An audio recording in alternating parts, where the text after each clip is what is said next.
So, good evening. We're back again, and Kenny's late. Kenny might get on a ban list actually. We're 15 minutes late. That's not actually our fault, believe it or not. StreamYard was having technical difficulties, so I couldn't press live for some reason, so we had to keep backing out. But we are back. Jez, how you been, mate? Yeah, good, mate. Yeah, good. Yeah, all good. Dan, back again. Hello, mate. How you doing? Yeah, I'm all good, right, man. I'm all good. It's good to be on again, mate. Always a pleasure coming on with you boys. So look forward to this chat. No, thank you, mate. And Chiggy Chig, hope you're good, man. Stop. You sound miles away from your mic, mate. Do I? Yeah, that's better. Not now. Not now. No, I'm good, man. Yeah, I'm well, man. I'm well. I don't know where Kenny is, but we'll just plod on without him, and he can be banned for next week. But, we have only got one game left of the season. Obviously, when the pressure's off, we tend to do all right, and we've strung 3 victories in a row together, Jez. I've seen a lot of our fans over various social platforms not wanting to get this Europa Conference League. So technically, they want us to lose, which is kind of funny because all the Arteta outs that are out there were labelled wanting us to lose all the time. It's funny how things change in football, isn't it? But what do you think, mate? Like, I mean, if we win against Brighton, which we probably should do, and then Man City beat Everton and Leicester beat Tottenham, we are in the Europa Conference League. Do you want to be part of it, or do you just think let's just lose or draw this game and move on? Yeah, I was thinking about this earlier, and I saw what I did in the podcast. Personally, mate, I want us first of all to win against Brighton, of course. I don't really see much point in going into a Conference League. I think it's an embarrassment. I think it just shows how far we've dropped. Personally, I'd rather we didn't. And if we get this supposed rebuild in the summer, let's concentrate on pushing forward in the league. It's got far more purchase from my point of view. Okay, you can say we've been the first time out of Europe in 25 years, but come on, fucking Conference League. I mean, really? Do we really want to be involved? Who would we be playing? Dundalk and Bognor Regis and all that? I mean, what's it all about? It's not exactly going to excite us, is it? Thursday night, turning on to watch us playing Plymouth or something. I don't know. But, I mean, no, I don't want it. I want us to win I want us to win on Sunday. Yes, of course I do. And it will be 5 games on the trot that we've won under Arteta. Another record. Well done, Arteta.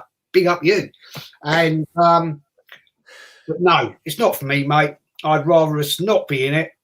I'll be gutted that we're not in Europe, but let's focus on doing something in the league. It means far more to the fans than that. I'm sorry, no. I mean, no, not interested. Let me go. I'm going to come to all of you first, then I'll give you my thoughts on it. Let me come to you, Dan. Do you share the same opinion as Jez, or do you think, sod it, it's Europe, let's go? No, I'm with Jez, man. I don't want to come anywhere near it, bruv. I can't stand the thought of this, mate, on a Thursday night at 5:45. Oh, dear me. That just sounds absolutely dreadful. Listen, if we are in it, then I would rather just play the kids and just use it as their little FA Youth Cup trophy, and bring through the likes of Balogun and Aziz and those sort of kids, and the next level to that even down, because hopefully Aziz and Balogun will be part of the first team squad if they're good enough next season. But I do not see it as a positive at all. It sounds like a Spursy trophy to me. So let's hope that they get it. I have a really bad feeling, though, that we are going to finish 7th because of the fixtures that Everton and Spurs have got. Everton have got Man City and Spurs have got Leicester. We all know what is happening there on paper. So let's hope that it's not what happens on paper and that we win, Everton beat City, and then Spurs lose, and then we go 8th, Everton get the conference, Spurs come 9th. That would, for me, be the ideal scenario, to be honest. I'm hoping that because Man City have got the Champions League, they just concentrate on that and just rest all their players and that Everton can beat them. Because Everton will probably be all right with that sort of trophy, because it's a team like Everton under a manager, they probably got more chance of actually winning the Europa Conference. Because I can tell you now, if we can't beat Villarreal, we ain't going to win that Europa Conference, because that's the sort of top level that's going to be there right at the end of the. Well, the funny thing is, Villarreal are currently 7th in their league, so I think that'll put them into it as well. There you go. So I don't want anything to do with it, mate, and I don't want to sit there and say that I want to lose. I want to finish above Spurs. I want to win every single game. My problem is, mate, I do not want that distraction. I think our squad, albeit I think it's a lot better than where we are, I don't think we've got a crap side like everyone keeps saying. But what I will say is I think it will give us time to actually look at what squad of 25 we want if we're just in the league, and then we go again. Because as far as I'm concerned, Lee, this owner ain't going anywhere and this manager don't look like he's going anywhere. So forgive me, but I'm really depressed about going into next season, because I don't think it matters who we sign. This clown can't get anyone playing. So it looks like we're stuck with shit owners and shit manager who makes a team look shit. So I'm not excited about it, mate. So I could do without 7th place in this Conference League, mate, if I'm honest with you. Yeah, let me come to Kenny. I want to make an apology to Kenny as well, because I was saying he's banned next week for being late, and I actually didn't send him the link. Schoolboy error. I sent everyone else the link apart from Kenny, but we'll come to you in a minute, Kenny. Chig, what do you make of this Europa Shambles League? Very similar to that, in the sense that I personally want nothing to do with it. I've heard suggestions over this week that it would be better for us to be inside the competition than not. Maybe for financial reasons. Let me tell you something. If we need Europa League conference money to do what we need to do in the summer, we may as well give it up now. Give up the ghost now. Because that to me is bollocks. It's an excuse for people to make in order for us to be able to finish where we need to finish. And quite frankly, let's have it right as well. We don't deserve to get any sort of European competition or football this season. Look, when you really strip it down and think about it, when you want to take away victories and points and good points for the season, why do we deserve European football? Every other team above us right now deserves European football above us. Every single one. Why do we deserve some kind of victory over performing the way we perform this season? It's just another way, it's another narrative to keep this motherfucker in the job. I hate it. I hate the way these Arteta guys are doing it, because they've done it again. They're dead. They have nothing left. They have no other straw. They have no other way of building this guy. Even when there is nothing left, they're still saying, "Oh, well, we can," Arteta's suddenly starting to get a little tune out of them because Pepe is performing well all of a sudden, and suddenly certain people are stepping up, and maybe this is Arteta's way of getting the last tune out of them. No, we don't deserve it. We don't even deserve it. I would rather just say, okay, we missed out on Europe.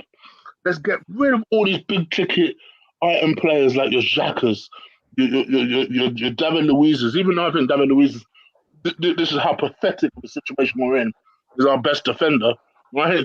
Get rid of all these big ticket items. These people that are costing us high wages, right? Get rid of all of them. I'm loving these stories. Oh, William's going over to America. Bounce. Get rid of them all.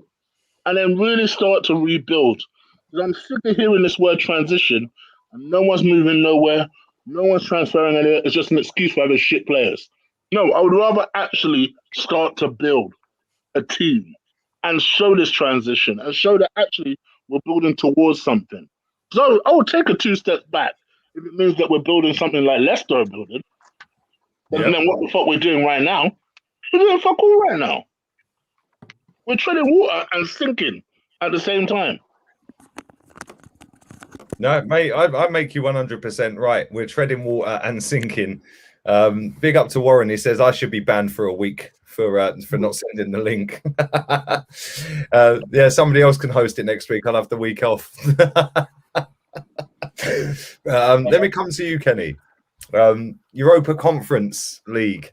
If we win at the weekend against Brighton and City beat Everton, Leicester beat Spurs, we qualified for it. Do you want to be in it, or are you like the other three guys, not having any of it? You know what? It's going to bring the club money. But however, in terms of like where I want us to be next season, be in it, but just play the kids.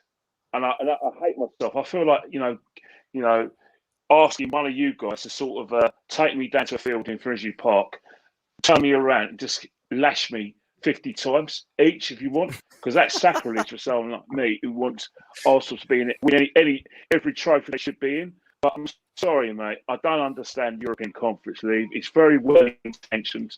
I've got the greatest respect for in terms of like the concepts. However, where we need to be right now is to be in the top four and challenge for titles. That's where we need, and I don't want a situation where Arsenal Football Club are going to be participating in the tournament. Also, I don't want a situation where Arsenal Football Club are going to stick money bags and try and con fans into paying for this tournament that we don't understand. I'm sorry, because I know what was going to do.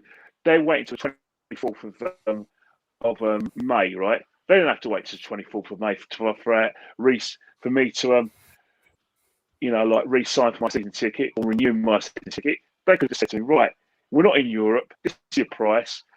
You're going to pay about £600, but they don't. They want us to come seventh so I could pay more for the season ticket. And they know I'll pay it. But morally, I don't think after the year we've had, after the fact that some season ticket holders haven't been successful in the ballot to see all three of these games, reduce the prices. But in terms of this tournament, play the kids. This isn't a proper European tournament. If you really want a proper European tournament, bring back the European Cup Winners' Cup and reward the FA Cup winners, and have a separate tournament like that. And then you have your own Europa League.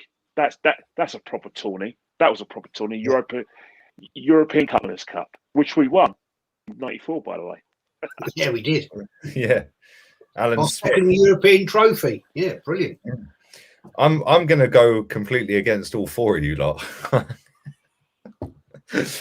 Oh dear, I actually want us in it for the banter, because you know what, this club is a banter club. This club has been infested with mediocrity for a long time, and this would be everything coming on top for the last 15 years and would be the joke and the laughing stock of this league. So yeah, I'm all for it, mate. I'm all for it. Get us in that Conference League. FC Wi-Fi password away in Timbuktu, Thursday at 5:45, with Aubameyang up front. Go for it, man. Honestly, real talk. I'm not even taking the mick. Why not? Like, it is a chance to blood some of the youth. It probably would be used as a youth tournament. I put a tweet out about it earlier, and somebody said Malmo under 19s will probably do us in the final. Like, do you know what I mean? But honestly, like, if we do get it, we're probably not deserving of it, because we're lucky we're even ninth, if we're being honest. We've been shocking. The manager's lucky he's still got a job. Everybody above is still in a job. I don't know how or why. And if we do manage to sneak in, which I do think we're going to, I think Leicester will beat Tottenham, and I think City will beat Everton. They're going to want to put a show on in front of their fans, Man City. Obviously, they're going to claim the title that day as well. I think we will sneak in. I think we will beat Brighton. And the reason I think we'll beat Brighton is because they do play attacking football, which will leave them exposed defensively. And I think we'll just turn up in front of our fans as well. So if we do get it, then it's the last 15 years all rolled into one, have the banter competition, the loser cup. And it'd be very interesting to see what Arteta does next season, because like everyone's saying, he's still going to be here. Despite what we all think, he is going to be the manager next season. And yeah, it's going to be painful. It's going to be It's going to be hard work. I don't trust him with signings. I don't trust him, like you said, Dan. He could go and sign whoever he wants. I don't trust him to use them properly. No, we could sign Mbappe. He'd be playing left wing back. We've had Aubameyang left wing back most of the season. So it'd be interesting to see what he does. He's been banging on as well, Arteta, about the pre-season. Oh, I need a pre-season. He does know there's a Euros this summer, right? Like, he ain't going to get a pre-season. And next season is the World Cup, or the season, or the next December, not this December coming. I think it's in Qatar. After that, I think the Olympics is on. Like, I think the next time there's a free summer is 2025 or 2026.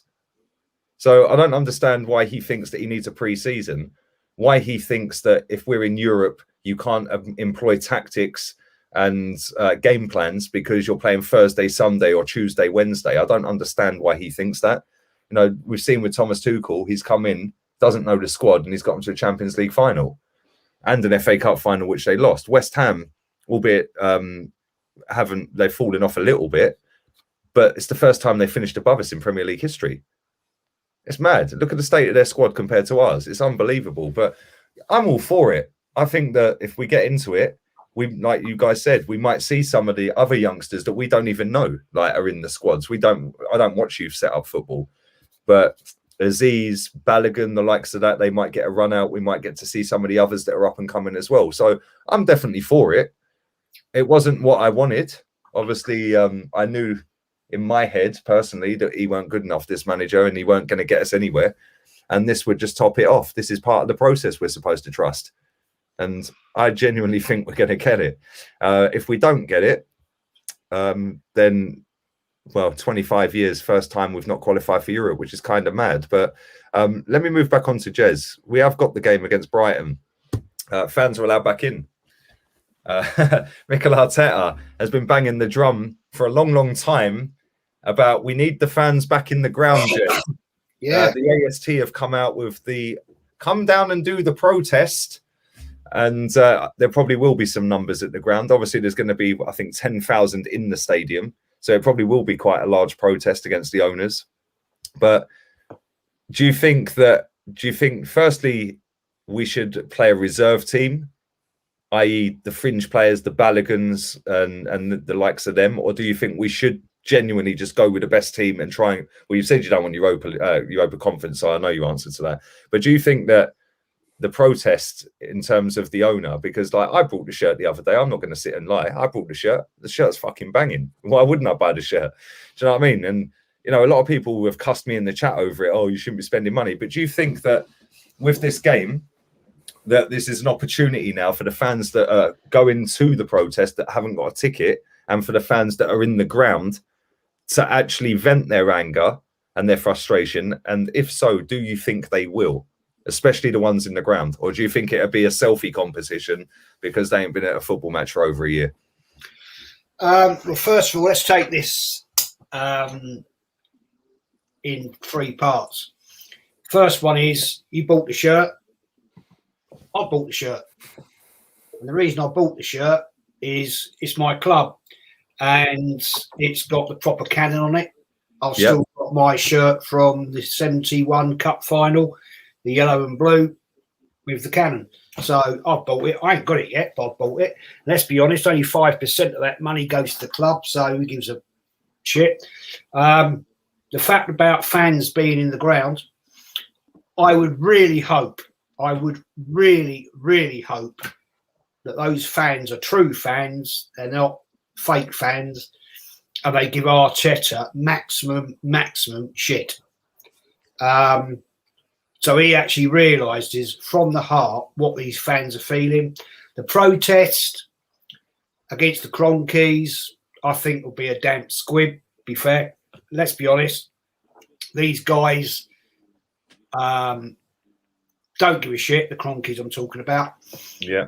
Fans say they're not interested. They're just going to do what they want to do. And, yeah, I want to see a strong team, Lee. I want us to beat Brighton. I want us to go out with a bang. It's been a shit season. We've all been fed up. We've all been depressed about it. I've been angry at times. But the only difference is I'd be quite happy to see a starting lineup that we saw the other night but I'd rather see Aubameyang not play, not Lacazette. I want to see Martinelli start and give him 90 minutes. Yeah. Yeah, the guy's quality. He's proven himself. So Arteta, get your arse into gear, get him on the pitch for 90 minutes, and let's do a job against Brighton. Yeah, because I'm pissed off with Brighton turning this over, to be honest, because I've got a lot of, where I live, mate, there's a lot of Brighton fans now. And there's a comment I want to bring up, not now, but a little bit later, about this Kroenke loan thing. Yeah, we're going to come to that afterwards. Okay, Come to that. Yeah. So anyway, I want to see a strong team line up on Sunday. I want us to go out in a bang. I want to see a good, positive Arsenal attitude. I don't want Aubameyang. I don't want Lacazette. I want the fans to give Arteta absolute nightmare. I want him to see what he's done to this club, and let's move forward. And Arteta out. There you go. Dan, are you very much like Jez, Martinelli up front, hell for the manager, and think that the protest a flop? Because, listen, like I said, the fans haven't been allowed back in the ground until now. Well, I know we had one game, I think it was, and then it was stopped again, wasn't it? I think there was 2,000 in the ground that day. I think it might have been Southampton or something like that, or Sheffield United, whatever game it was. But do you think it's going to be a case of everyone's going to be excited because they're back at the ground? Or is it going to be, let's make it hostile? Maybe not so much for the manager, because we know what this fan base are like, but for the owner? Or do you just see it as being a selfie competition? Like I said, oh, look at me, I'm back at my second home. No, your second home is work, mate. Brilliant. The protest will go ahead, and the protest will all be about Kroenke. So Arteta won't get any shit from the fans, in my opinion. It'll all be pointed towards the owner, which I totally agree with as well. I don't like this manager, but it's the owner who I'm coming for, because at the end of the day, this owner and board are the ones that put this dude in charge. So that's who I want out and removed, so that a new owner can come in, new board of Arsenal men can come in, and they can actually say to Arteta, sorry, bro, you ain't good enough, but good luck at Wigan. We're going to get someone who knows what they're doing. That's what I think should happen. So when I look at the situation on the weekend, I think the protest will be big. The last one was against Everton, and we weren't allowed in the ground. The fact there's going to be 10,000 in there means that the majority of those, I imagine, will be around the ground, and they will naturally join in with the protest. So I expect that to be the case. In terms of being excited for going back, what the hell is there to be excited about? I mean, I don't understand why people are so like kind of adamant that they want to get back in their seat and think that everything's going to be normal, because it's going to be a diabolical atmosphere if there's going to be anything at all. 10,000 people in the ground is, in my opinion, I haven't seen it, but from what I was told, the people that went to the European games said it was just a nightmare. You weren't allowed to like gather or hang around. It was just awful, apparently. So I'm not going into the game. I didn't get a success. Me and my dad weren't successful in the ballot. I'm going to go watch it in a bar with the boys. I will be there at the protest, because obviously I was there last time. Yeah. The problem with this fan base is they thought that if you all turn up on a Friday, then everything's done and it's all rosy. You kind of need to keep coming back, guys. Otherwise, it's a bit pointless. So it's like I'm hoping that they're... isn't it, Dan? Do you know what I mean? Oh, mate, unbelievable. One time we were all there. Next time everyone was clapping the team bus. I mean, fucking hell. What's going on with this place? Anyway, so I believe it will be there. In terms of the team selection, Lee, I've been wanting him to go with the team that is going to be there next season since about November, December, when the league was written off, and he hasn't done it. So it doesn't matter what I want to see. We are going to see our strongest team, because Mikel Arteta does that. And he's given me no reason to believe that he's going to give any of these Azizes or Baloguns or even Martinelli starts, because I can't trust this manager with the right team selection, mate. I don't trust his substitutions or his style or his tactics or his team selection. So I don't really feel I have any confidence, but I know it will be a similar team to Crystal Palace. If it was me, mate, I'd have a season party with a front four of Smith Rowe, Saka, Martinelli and Balogun. That's what I'd go with as a front four, and have Aziz and Partey, because they're going to be there for the future of the club. This guy's still playing Willian, Ceballos, Bellerin, Luis, not even going to be there next season. It's just like, what is the well, I point of this suppose one team? bonus is that Bellerin's not fit. So he's probably played his last game for the club. Oh, I hope so, man. But no, you're right.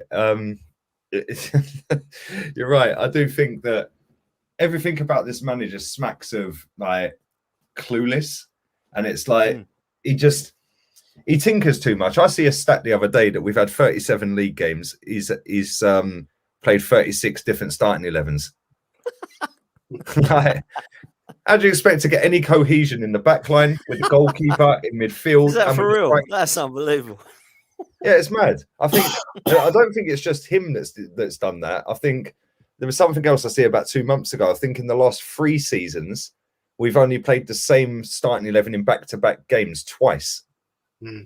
So that's an Emery problem as well, and this manager. And it's like, I understand there's injuries and that, but the way we chop and change starting 11s is just a joke. Let me come to you, Chig. Well, what do you think? Like, do you think like we're going to go out in a blaze of glory, 5 straight wins, and everyone's going to be gassed and Arteta in, now we need to back him? Or do you think it's just going to be we don't want Europa League conference or whatever it is, like you've all said, but the players will just amble around the pitch, they'll do a lap of honour and everyone will just lap it up? Yeah, pretty much a mix of both. I think you'll have your Arteta diehards that want him to have until Christmas unexplicably, and they believe that he'll, in the next, I don't know, I guess in the next 6 months, show that he's Pep 2.0. I don't know why he needs these extra 6 months compared to the last 18 that he's already had, but okay. And then you have your other people who will say that the players don't care and they've left Arteta to dry, and that's the reason that they want Arteta gone, because Arteta is obviously not being able to get a response out of them. For me, I'm just at the point now where it's so beyond wanting the manager to go, because I never thought the man was qualified. At no point have I ever been convinced by the work he's done.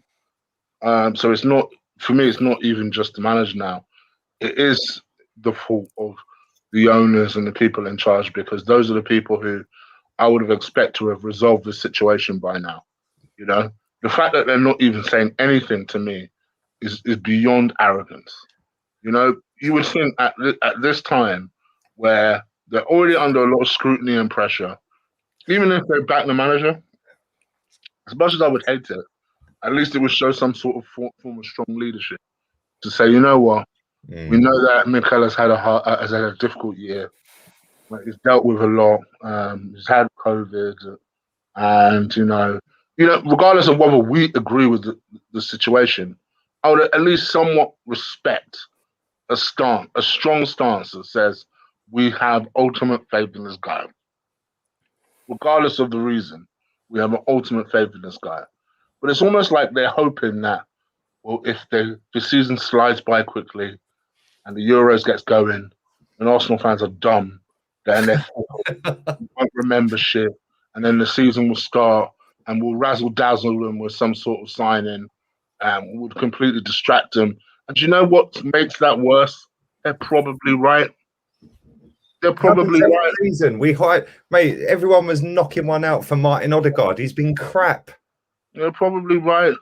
They're probably right. They're probably at the point now where, we're at this point now where Arsenal fans, all we need is just a bit of a big signing to distract us, and and that's all we need essentially. I'm at this point now where I'm just waiting to see what happens. Europa League, non-Europa League, whatever. I just want Arsenal to be able to just do what they need to do. Try and see if we can flush out the riffraff. And by riffraff, I mean your Willians, your I wish Rob Holding, but okay, Rob Holding probably likely to stay. But all the people that are overpaid, we can guess what they are. Guess who they are? Your Granite Xhakas, your people like that. Flush them guys out at least. Even if you don't want to buy anyone, flush those motherfuckers out at least. And then see what we can do after that. I would be a lot happier than I am now. But yeah, me as an Arsenal fan, things are bleak. I'm not gonna lie, I'm not particularly hopeful. Chig, don't worry, man. I'm going on loan to Man City next season, bruv. So if you want to join me, feel free. They're gonna sign Harry Kane. I'm thinking about Leicester, mate. Whoever signs Harry Kane in the summer's nailed on a title for the next 4 seasons, mate. So yeah, it's probably Man City. Whoever signs him, I'm going on loan to. So, but no, it's mad, and it is very depressing being an Arsenal fan.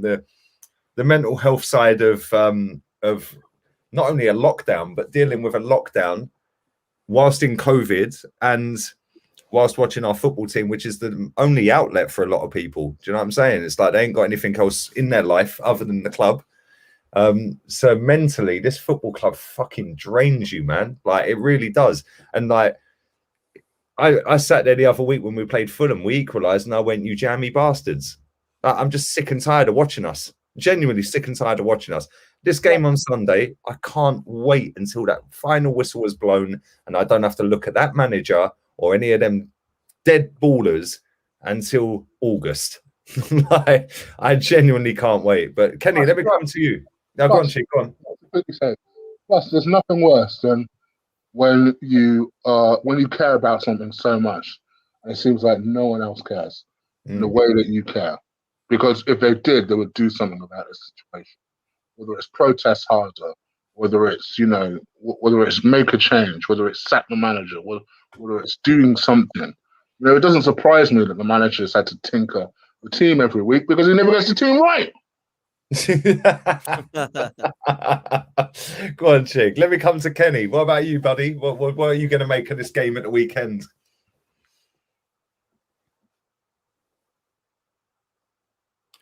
You're on mute, Kenny.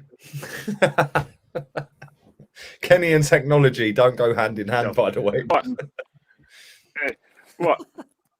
First and foremost, let's work this process. The thing with the fans, right, there's an open goal opportunity for the fans. 2 things, right, is that everyone knows the Crockies don't want to sell. They don't need to sell financially. But because Daniel Weck has made a lot of noise and probably used the club in order to give himself a bit of fun, he's managed to, pay consultants like Vieira, Henry, and Bergkamp to, say nice things about him in lieu of a bid. Fans have got something to hold on to now in terms of their protest, because normally when you make a protest, you want something to sell. The first thing someone's going to say to you, who are you going to sell to? Well, someone's already put their hand in the till to say, well, I want to have a go. And the fact that he's made it public, 2 people, he's had 2 bids that have been turned down. Plus, that can encourage other suitors. So that's a good open goal situation. Another thing is the Man United protest as well. That's a massive thing because they showed you how actually you could get it done. Because the game is televised on Sky, and because it's televised on Sky, you know that it's going to go across all the UK, and the other broadcasters are going to be, having all the pictures around the world, and it will go to the US of A, where the Cronkies are situated. So, despite the fact people say they won't know about it, they'll know about it. Now, I'm not encouraging anything else, but I'm just saying you've got an open goal here. But the problem with the protest is there's too many fans who haven't been to football for about 15 months. And the first thing they're going to want to do is take the selfies, as everyone has suggested, and say, I can't wait to be here. There are going to be tears. There's one person in particular who wants to be a celebrity. I'm not naming that person. Sorry, I do that. I know the viewers want me to do that, but I won't do that. But I'm talking about, Dan. Don't I know exactly who you're talking about as well. I'm talking about. Yeah, Kenny. Yeah. And you, Jess. Hey. You know what I'm talking about. They haven't been there for a long time. In fact, I could even give you a clue, but I won't do that. But what's happening is that you're going to have a division in terms of the process. You're going to have a division in terms of the process, because what will happen is you're going to have people who want to actually protest and others who won't want to do it. And then you're going to give them placards, and they're going to be too scared because they don't want their date spoiled. So that's an issue, But the thing with the Cronkies as well, they've got an open goal here, a massive open goal here. Everyone hates them. This game's being televised. Everyone blames them for everything, including the bad weather in England. So they can actually look at these results and do what we want to do, show that they care, and dismiss this manager forthwith on the back of poor performance. And what they will show the fans, whilst they're here, that they have a zero tolerance to poor performance and low standards. And then what they could do is try and rebuild a club and do what Chelsea and Man City do and rebuild it whilst they're here. And then once they get fed up with it, then we can encourage peace. That's enough. But you know the Cronkies, right? They're going to hope this all blows away. But it depends on the fans this Sunday what they're going to do and how they do it. But anyway, I can't protest for you guys who are going on Saturday. I can only leave the little balls of truth in your midst, and you got to take that baton on.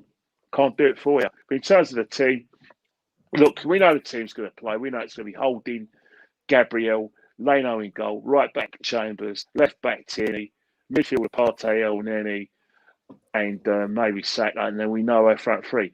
There's going to be no experimentation whatsoever, despite the fact we know all the experimentation is going to be done this July when we go to Edinburgh for the games against Rangers in Glasgow and the game against Hibernian, because I know we're going to Edinburgh for a sort of training camp because we can't go abroad because of COVID. It's going to be same old. You know what I mean? And what their excuse is going to be, well, we need to win this game because we want to get into Europe. That's kind of my take on the whole situation. But as I said before, the Cronkies have got an open goal, and so have the fans this Sunday got an open goal. I suggest both parties take the open goal offer because they don't always come. No, it's true, man. It's true. Listen, there's nearly 600 people watching this. Smash the likes through the roof if you haven't. And make sure you follow everyone on the panel. All their links are in the description of this video, so make sure you go and check it out.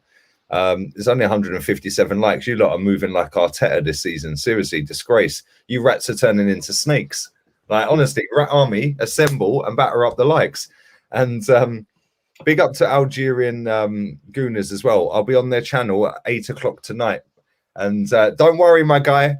All you Algerians are going to love me because I'm coming with that Mahrez propaganda, bruv. Like, I love Riyad Mahrez. Anyone who knows me knows that's one of my favorite players. So I'm going to have all them Algerians on strings, bruv. They're going to be loving me. But let me come back round to Jez. Obviously, the government loan, Jez, 120 million quid, has been refinanced via another loan, which has sent shockwaves through the super top Reds, and they're all crying about it. Me personally, I'm just going to throw this out there. I did a stream on a video on this earlier. Me personally, I think it's clever business for a few reasons. Number one, we haven't bankrupted ourselves by throwing 120 million quid back at the government. Number two, there's tax implications for that as well, or good sides of that. Number three, it means that we've got more cash money available to us this summer, rather than saying there's 120. Now we're fucked. We've now got to try and sell everyone. But that's only my opinion. What do you think of that, Jez? It's absolutely top business sense. I ran my own business, obviously not to the level of this, of course, but you never, ever, ever want to use your own capital. When I was in business in a much smaller way, you always use banks.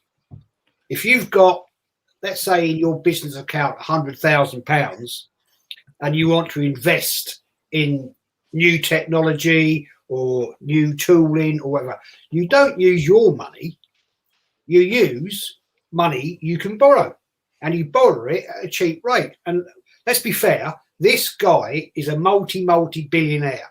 He has got some seriously top, great financial advisors, accountants on board in KSE. So they've borrowed the 120 million at 0.5% from the government.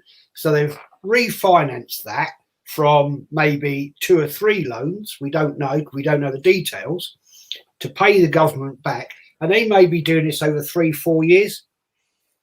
But it does do, and I I can't see the argument here at all. I can't see why people are crying about it. Is the fact of the matter is, you're not flatlining Arsenal per se, yeah, because it's outside of Arsenal.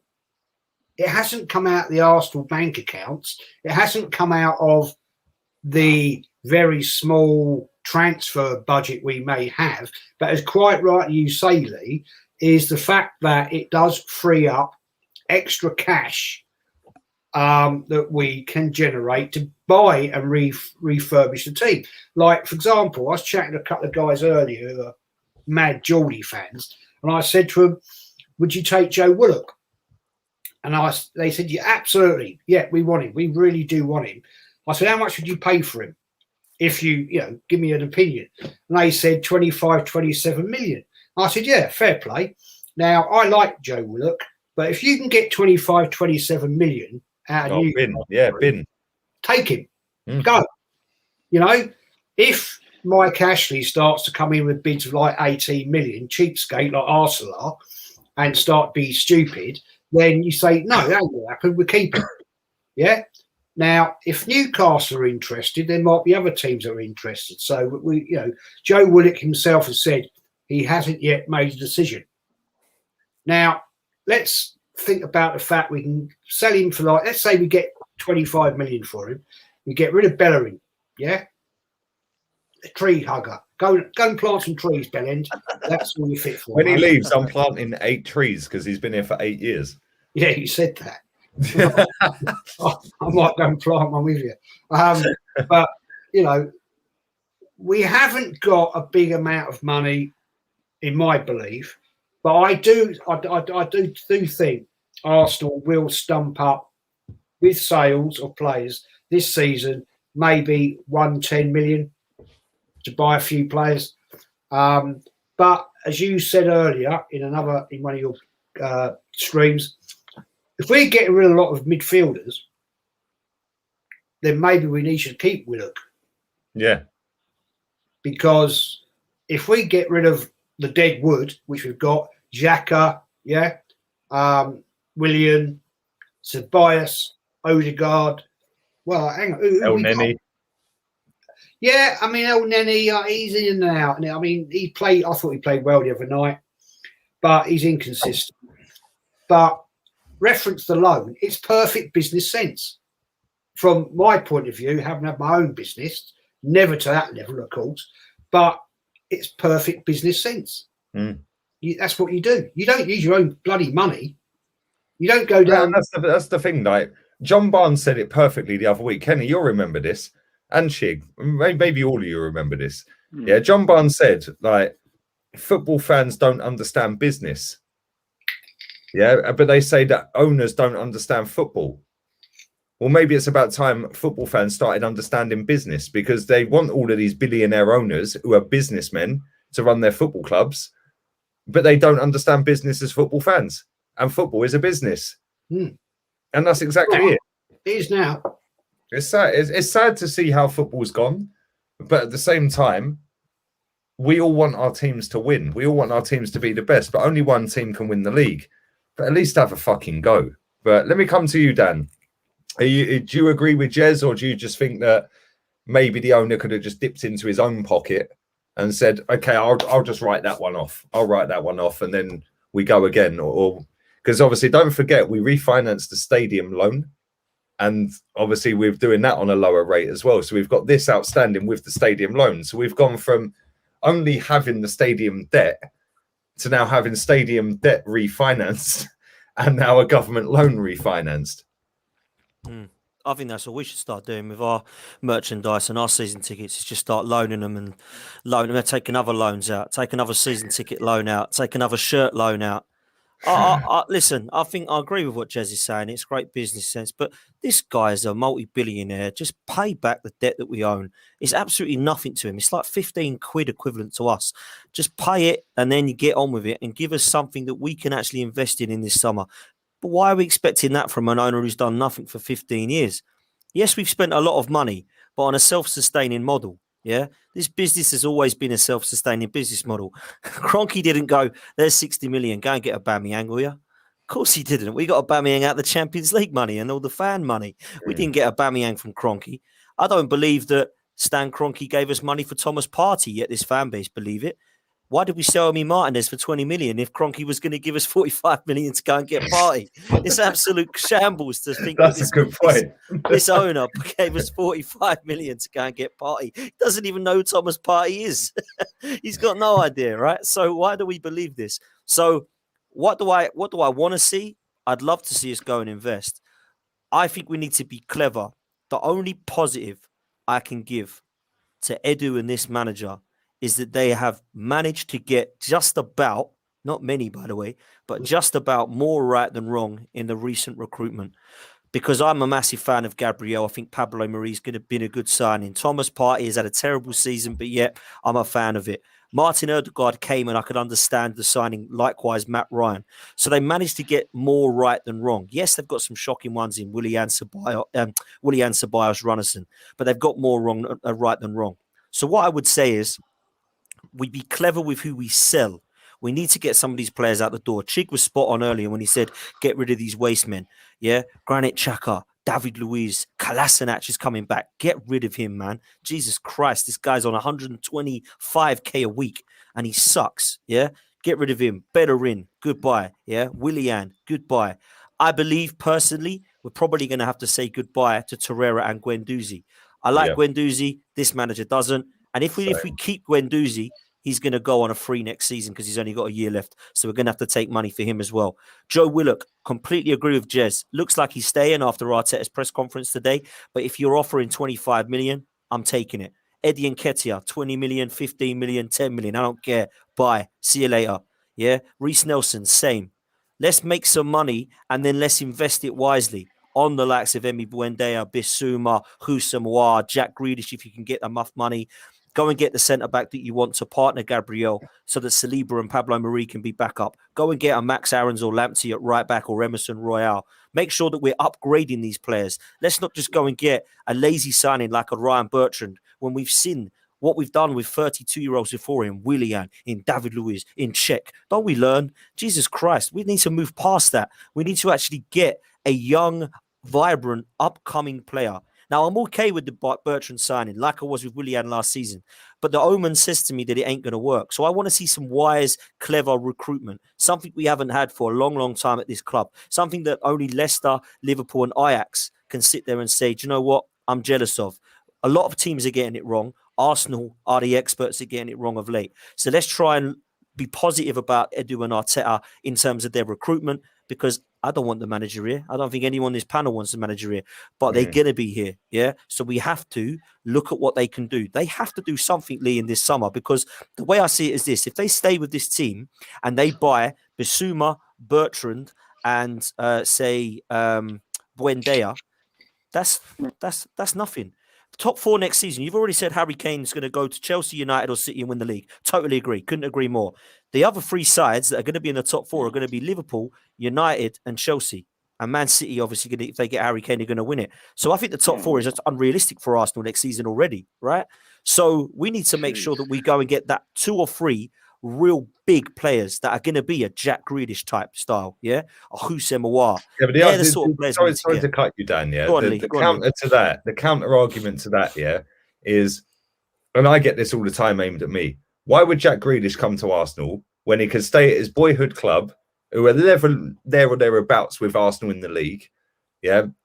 You know, he's happy, he could have a statue outside the ground in 10 years' time, blah, blah, blah. Or he could be touted by one of the bigger clubs in the league, or the better clubs, maybe not the bigger, but better clubs in the league, and actually go on and compete for titles whilst we're just bouncing around the same as Aston Villa.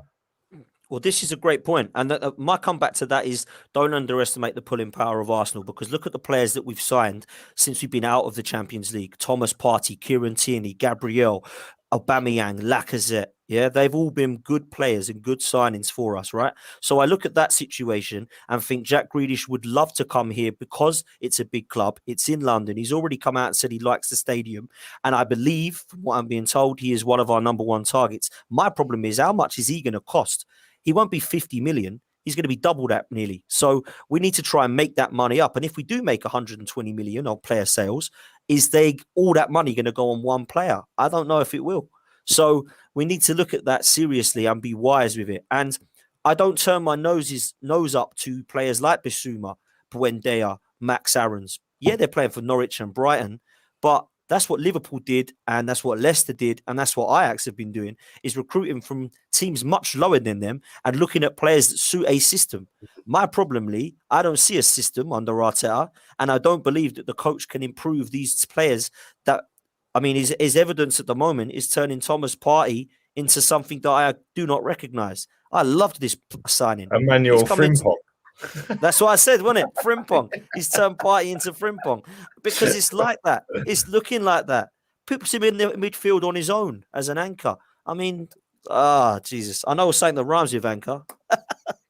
Yeah. Well, Thomas Partey is not quite Patrick Vieira, bruv. He can't play that role on his own in midfield, one-man midfield, can he? But it's been a madness this season for Partey, but not only for Partey, for most of this squad. And listen, I agree. I think we should be aiming at the likes of Grealish and players like that because, yeah, and I do agree, we still have pulling power. We're London-based. We're still a massive football club. But I just don't think that we have got the facilities in place with this manager. Can you imagine if we signed Jack Grealish? You'd probably have him at fucking right back. Like, do you know what I mean? Like, seriously, Chig, let me come to you, mate. What are you saying about this whole loan? Do you think it's going to hamper us this summer? Obviously, we've seen Mikel Arteta last season say, oh, well, it depends where we finish in the league. And he's saying all the same crap this season as to how much we can spend. He's a puppet for the Cronkies. We know that.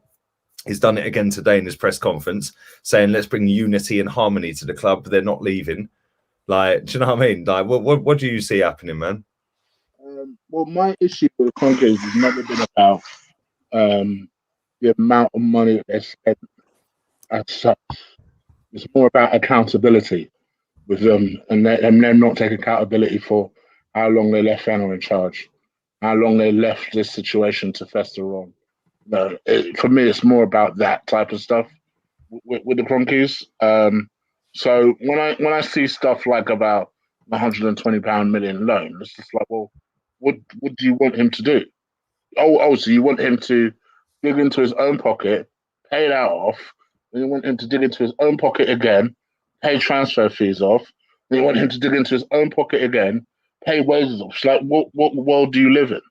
Even if he was rich enough to do that, what world do you live in? You know? I think, these days, for all those people who are dreaming of Mr. Eck taking over, how do you think he's going to take over? He's going to do the exact same fucking thing. He's going to take out loans. You know why? Because he's only worth $1 billion. So where do you think he's going to get this money from? Oh, I know, a loan. That's the whole point. That's the whole reason. This loans are, guess what? Not motherfuckers. That is what business people survive under. Loans, various loans, finance, repaying plans. That's the way they operate. So this shouldn't be a surprise to people, For me, I don't have any issue with it. I think everybody's anticipating the worst this summer. I think it's the timing, it's the fact that we've had a terrible season, and it's everybody's looking on the Cronkies to say, all right, well, you've rejected this Daniel Eck bid, no problem. What are you going to do for us, though? Who are you going to buy, though? How are you going to spend money, though? Because we're hearing stories about how Liverpool have signed, fantastic French defenders, and how they're linked to Mbappe. Liverpool. See what I'm saying? Leicester have signed, like really good players, and they're building upon their success. And arguably, the team like Arsenal, who perhaps need the most work, as per usual, are twiddling their thumbs. Now, I'm hearing a lot of stories saying that we signed Buendia, however you say his freaking name, from Norwich, right? And for me, me and Lee have disagreed about this before. I don't think that's a bad signing. I think Buendia. Buen dia. There you go. Buen dia. Buen dia. It means good day in Spanish. All right, listen. Are you Kenny Ken all of a sudden? What's going on? All right. So yeah. Buen dia. Right, here we go. Right. So so I think for me, I don't think that's a bad signing. I think at least if you're looking at, I mean, you mentioned Odegaard and how useless he is. I mean, at least this is a guy that at least produces something. I do agree. I would love a Jack Grealish in the side. You know, I'd love a Jack. Imagine a Jack at the side with Saka, Jack Grealish, Pepe, Buendia. The quality of the quality in that side just sounds like it would be amazing, and you wouldn't have to break your back in terms of the amount of money we need to spend on that. But I guess it's all about, the problem is that yes, we have an idea of what we would do, but we also have a manager that none of us are pleased with, that will probably find a reason not to buy a Jack Grealish and a Buendia, that will probably find a reason to not do certain things that are obvious. You know, I still worry for Balogun under this manager. I still don't think he knows why he extended him or how he wants to use him. All I hear is that he wants to keep certain people. I would sell Joe Willock. I'll be honest. I'm happy for him. He's on this little run, but this little run doesn't cloud my judgment from what we had. We had a player who, for all intents and purposes, with Joe Willock. I like Joe Willock. He's always had an eye for goal. He's always had a good time. He's always had a good timing in terms of running and that, and coming on the end of the ball. But to be honest with you, there's a reason he's on loan. You know, there was a reason he went out on loan, and that was because he is only 21, Chig. Let's not forget that. Yeah, but for me, and let's not forget, it was Steve Bruce who has got a tune out of him. Steve Bruce, yeah, because Mikel Arteta couldn't. Yeah. But so by that, I take it you would keep him. Well, listen, if we get 25 million quid, like everyone else has said, you snap their arms off for it. But at the same time, he's better than Danny Ceballos. He's more of a goal threat than any of our central midfielders. He's better than Danny Ceballos. Defensively, he's shocking, yeah. But offensively, he has this ability to always be unmarked for a tap in a penalty box. You can't buy that shit, man. Like, you can't teach that. I'll give him that. He's energetic. He's like schoolboy yard energetic. Yeah, but you can't teach that, Chick. If somebody's wide open in a penalty box, there's a reason for that, and that's because they got good IQ in the game. It's useful. But is that what we're settling for now? Useful. Well, put it this way: he scored more goals in 6 games than our central midfielders have scored in about 2.5 seasons combined. We're 9th. You don't have to look far. You don't have to look far for statements like that. You don't have to look far for statements like that, mate. Steve Bruce got a tune out of him. You don't have to look far for statements like that. You know. No, I know that.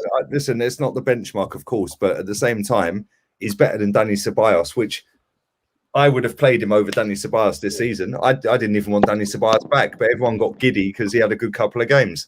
I've got a feeling this will be an ANZ maintenance. You know where everybody was against selling him when Wolves were after him. Yeah, Wolves paid 118 million for him.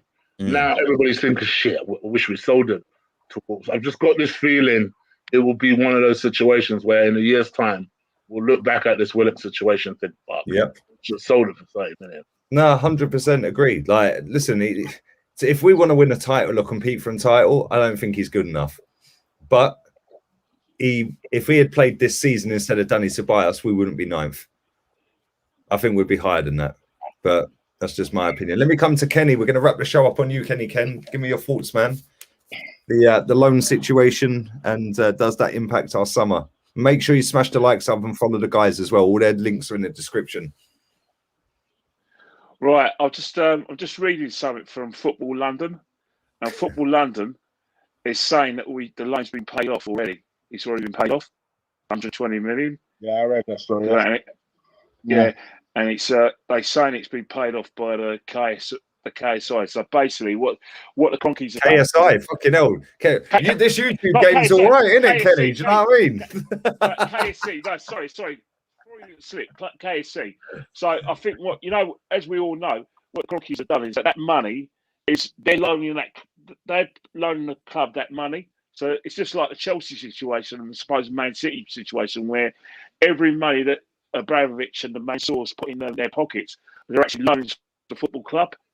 So in order to sort of take out the debt, and I think I think a lot of our fans would like us to work in terms of like the other way, which is basically what you call it, doping, money laundering, that's kind of way. But that's exactly what the Cronkies are going to be doing. And I suppose they people say they did that with the Thomas Partey, but in terms of like, owners putting their money in the club, doesn't happen in football, not at all. It's all about borrowing money to actually buy the club, which the guys have done, and just using the club money. Like the self-sustaining model that we have at Arsenal was always dependent on Champions League football, 100% dependent on Champions League football. The fact that we're no longer Champions League meant we had to be creative, and then we had the Europa League. We lost truckloads of money. I think, in terms of what we could have got for the Champions League, I'm thinking about over a 5-year period. I think we've lost about nearly £300 million by not being in the Champions League. So with this Europa League, it's just one of those things. But in terms of the Cronkies, my beef for the Cronkies has always been the thing they said to defend Arsene Wenger when there was kind of a crossfire where we were unhappy where we were, not winning trophies. Because remember, Wenger went 9 years without winning a trophy, and the Cronkies' response to that is, "I didn't bring our Arsenal win trophies." The minute they said that, even though it was well intentioned to defend Arsene Wenger, it was a game over for a lot of people. And for me, my beef for the Cronkies has always been standards at his football club. You know what I mean?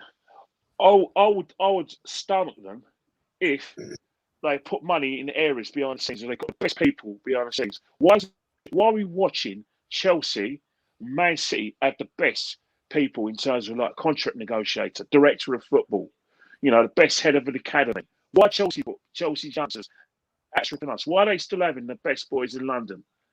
Yeah. Why Southampton's coaching networks actually us? They're getting boys from London all over the south coast. So they're taking some of their boys. Why is Man City's academy better than ours? Why is Leicester City, a provincial club in the East Midlands, have the people on board? Why is that happening? Why is that allowed to happen? Why are we putting up with that? I don't understand that. That is my beef for the Cronkies. Because no matter how much money they spend, we can't compete. And no manager can compete properly until they have everything is great behind the scenes. And that's probably why we're not getting the best managers, because of the fact the Cronkies behind the scenes is crap. Yeah. And that's the thing, it's crap. People talk about Hale End, and I shake the Hale End, the director of Hale End, but it could be better. I don't want to just talk about, oh yeah, look at our Hale End boys, Smith, Saka, Balogun. I want it to be on the level of Chelsea's and better, because once it's on the level of Chelsea's and better, then we move. And that is what frustrates me about the Cronkies, is that you're multi-billionaires, yet you've made business mistakes where you haven't researched what makes a football club tick in terms of getting the best people behind the scenes. You've trusted people. You trusted idiots. Like buying a dildo factory, Kenny, and not knowing anything about dildos, isn't it? Do you know what I mean? It's a bit of a madness. They've got idiots in charge. Eddie's an idiot. Eddie's just a waste of time. He's the reason why people are congratulating him, because he used to play for the club. Oh, so we're not congratulating for the business he's done. We're congratulating for the people he's forced out of the club. Well, yeah, and let's have it right here. Let's have it right here. Yeah, the three players that we paid to leave in January, Ozil, Socrates, and Mustafi. Well, come on, I could have done that business. Here you go. Here's your money. We're going to pay you to leave, mate. Yeah. Why are we cheering him for that? I don't get that. See, it just makes no sense. And that's the situation. They promoted this manager to the team manager, so he's part of the transfer committee So if he's a team manager, he's got extra responsibility, which means he's in terms of like his ADS and like I said, his milestones have to be better than what he's producing. And if he doesn't meet those milestones, it's time for him to be replaced. That's what happens. But they're not doing it, and that is the biggest problem I've got. But the problem, another thing we're talking about in terms of like billionaires, everything. The problem with football fans is, and I say it 1,000 times, right? You ask a football fan, who do you want? Do you want a geezer from Hertfordshire who loves the club, to his bones? His support goes, through 4 generations. He's worth about £500 million. Or do you want a guy from Uzbekistan who's worth 10 billion? It's always the guy from the billionaire, and that's the problem with football fans, is that we want a billionaire. But the trouble is with football. And I'm just talking not about Arsenal. When you invite billionaires into your midst and into your home, they're not going to go and try and do things, i.e., be a guest in your home. They're going to want to get you to be in tune with them because they're successful billionaires. They don't care about tradition, and that's the problem. All this stuff about football fans, you've got to be careful what you wish for. If you want the Cronkies out, which they should go. Got to remember, the next person who carries the rank is going to be a billionaire who's going to be equally disinterested in you, the fan, and disinterested in the club's traditions. All they're going to care about is 100%. The bottom line, which is business. But do you know what it is, Kenny? Yeah. Go on. Say what you're going to say. Sorry. But all I want to say is that I don't care. I don't give a monkeys whether Arteta loves Arsenal or not, or whether Cronkies love Arsenal or not. If they do what I want and get the best people behind the scenes in terms of like top football positions, and then they start getting the right man in the job, couldn't care less. And if all I want from them is zero tolerance for failure, I've had enough of this club being on the easy street, and that is my issue. Doesn't matter. So whoever takes charge from the Cronkies, be it Eck or Dakota or maybe Uzunov, I want zero tolerance for failure, and I want excellent facilities, and I want them to be the best in the world. No half measures, no spending money on players and then basically send them out of back with broken cricket bats. I want everything top to bottom. And by the way, this is my shopping list for the players. I want a new right back. I want Oblak in goal. I want Auer, and I want Watkins. I want a complete overall. And I don't care whether it costs £500 million. That is my standards. I reckon you should get yourself down the Emirates and give him a slap, Kenny. Yeah. But no, listen, I agree with everything you said, mate. And look, at the end of the day, we all want Arsenal to win the title. Yeah, and we've all got different ideas on how we do that. We're not doing it with Bernd Leno in goal. We're not doing it with Bellerin at right back or Xhaka in midfield or Lacazette up front. Yeah, so we are going to have to go and spend some money. I don't see them doing it. They couldn't give a toss. Yeah, simple as that. But when people said, be careful what you wish for, well, people wished for a self-sustaining business model and the classy Arsenal. So you've got what you wished for. And on that bombshell, big up to the panel. Big up to all of you, Jez, Dan, Chig, Kenny. Appreciate you all coming on, giving up over an hour of your time. We were only going to do 45 minutes, but Kenny was waffling. I'm joking, Kenny. I'm joking. Well, you're bigger than me, mate. I ain't mucking about with you, bruv. You'll kill me with one right hook. But you still sells waffling. Nah, you weren't waffling, Kenny. I love you, mate. You know I do. Big up to everybody in the chat as well. Make sure you go and follow all the guys. Jez's Instagram's in the description. Dan, I think your Twitter's in the description. Let me have a look. And Chig's YouTube channel is in there. And Kenny's Twitter is in there. I think it's Dan's. Kenny's Insta's in there, actually. Yeah, and Dan, your Twitter. So make sure you go and check everyone out. Afzal's not on here, so I don't know why I put him in there. Not that he's got social media. I will be back again at 9 o'clock on here. A video about Joe Willock. Obviously, Mikel Arteta spoke about him today. So go and check that out at 9 o'clock. But I'll also be on Algerian Gooner's channel at 8 o'clock tonight. With my Riyad Mahrez Wankfest. And what you guys got coming up? Anyone got anything coming up tonight, or are you just chilling on a Friday night? No, I'm not doing anything tonight. I'm chilling. Chinese, chilling. Chig. Chig's on mute. I've got a combat show at 9:30. Well, I'll be talking about why I hate boxing. Kenny will know why. And also I'll probably do an impromptu show on Green Eagle Eye. So subscribe to both. No, happy days, man. Yeah, Chig's channel is in the description as well, so make sure you check that out. Kenny, what you got going on? You got any boxing going on tonight? You know. Well, I haven't got much boxing today. You know, like I think there's a massive fight on Sunday tomorrow. Josh Taylor's fighting Ramirez for the undisputed title. So if anyone's got a link, I'll be great for it. If not, I'll watch the highlights the day afterwards. I'll tell you what I won't be doing. I won't be watching BBC4 for the preliminary rounds of the Eurovision Song Contest.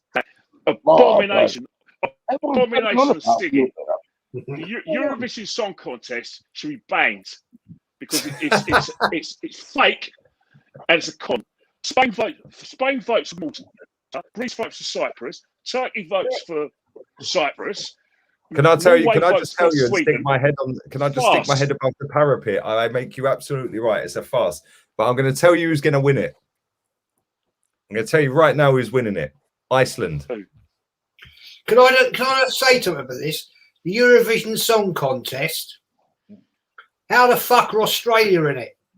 Yes. Yes. I never knew Because they've paid.